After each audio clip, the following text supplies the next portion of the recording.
Hi everybody, it's Wednesday, February 23rd, 2011. Thanks for stopping by. Today I'd like to talk to you a little bit about some domestic issues. There are two campaigns of vilification going on right now against us, American citizens in general. One is that they try to tell us that entitlements are a bad thing. And the second one is that they tell us that unions are a bad thing and that teachers are a bad thing. Now these are really amazing lies if you think about it.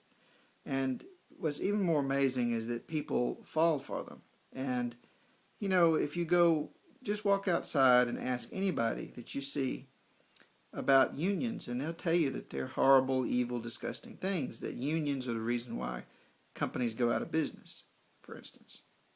That unions, they get too much money, and that they are the reason why the economy is in bad shape, or they're the reason why the American automakers can't compete, for instance. Things like that.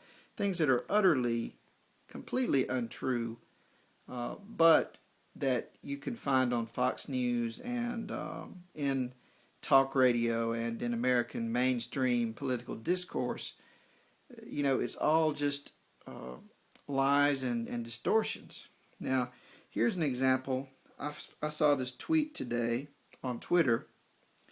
Hey teachers unions, U.S. in 25th place in world education, and you are out protesting? Really are embarrassing yourselves. Now think about that.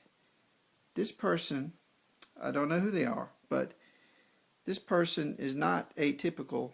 They're blaming the fact that our education system is in trouble on teachers. And they're saying that the teachers' unions shouldn't be out protesting. Now, what are the teachers' unions protesting against?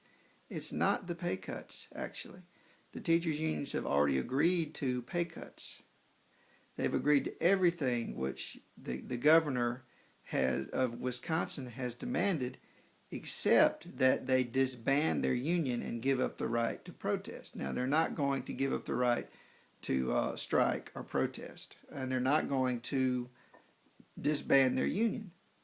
And to say that they shouldn't be out protesting right now is basically to say that unions don't have a right to exist. Now, you know, let's think about that. First of all, let's talk about entitlements. They call them entitlements because you're entitled to them. You paid for them already.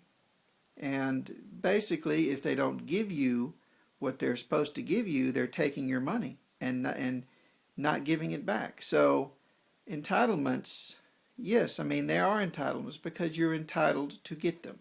You earned them, you paid for them, they're yours. And don't let anybody tell you otherwise. Okay. Social Security has a huge surplus right now. And if they wanted to fix the supposed problems that are going to come along in about 30 or 40 years, all they have to do is increase the taxes on the rich just a little bit, and you could pay for Social Security forever with no problem whatsoever. Now, if Obama, after giving almost $1 trillion to the rich in tax cuts, tries to balance the budget by cutting Social Security, what he's doing is he's paying the money. He's taking the money that you paid for your Social Security and giving it to rich people. That's what he's doing, and he's the liberal. Okay, so that's what's actually happening. Okay, so that's entitlements for you. And you know, I think a lot of people are just afraid that the black people and the Mexicans are getting them. I mean, that's what it's really about, isn't it, right? You know, they try to subliminally tell you that it's the minorities that are sucking on the welfare tit. That's what entitlements are. But, I mean, most of that is mythical, okay? Most people of color in this country are trying to make it just like you. They're not trying to sit back and get a government check every month. And they're not the problem.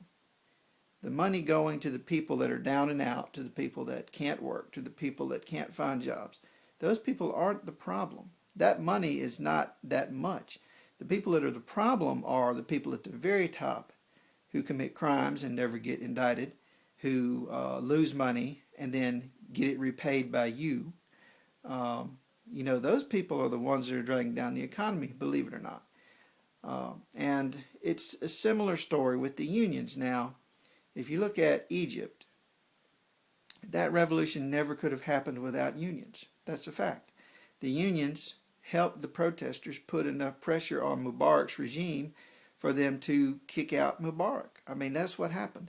The unions were striking, and they shut down the country. And they're still striking. Okay? So, what unions basically are, they're just freely associated groups of people who come together to bargain with more powerful people. The people who own the factories, who own the tools of production, they're very powerful. So the workers, they don't have any power unless they band together. And when they band together, they do have power. And unions are traditionally the bulwark of democracy.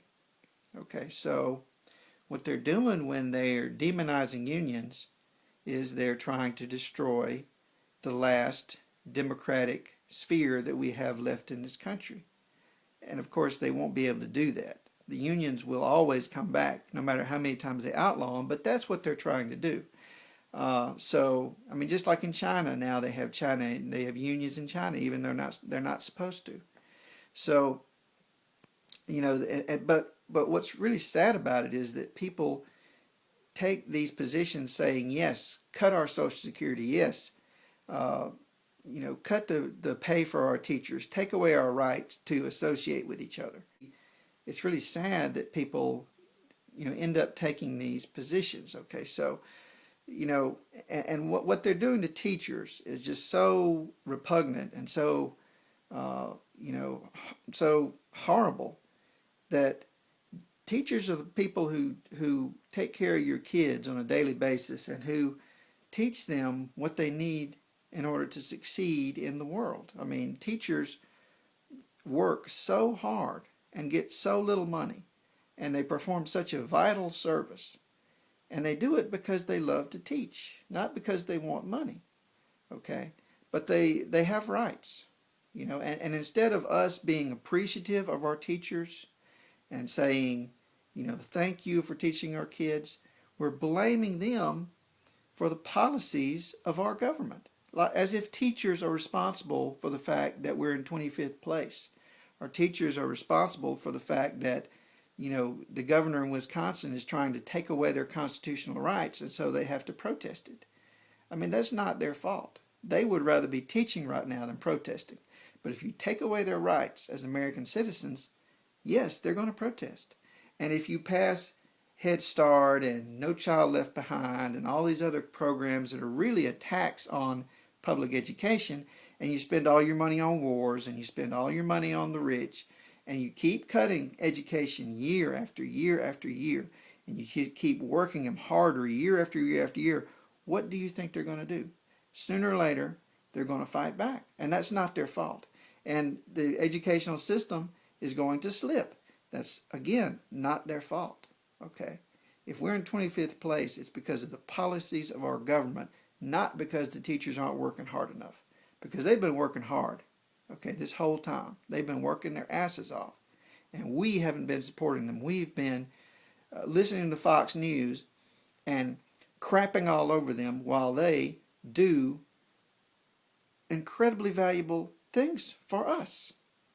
And it really makes me mad to think about people talking about teachers this way and saying teachers need to just shut up and sit down and bow down, you slaves, and teach our children and do it for nothing. Do you really want, the even worse part about it is that's so damaging to children. Do you want your children to be taught by people who are working for minimum wage with no benefits? Is that really what you want?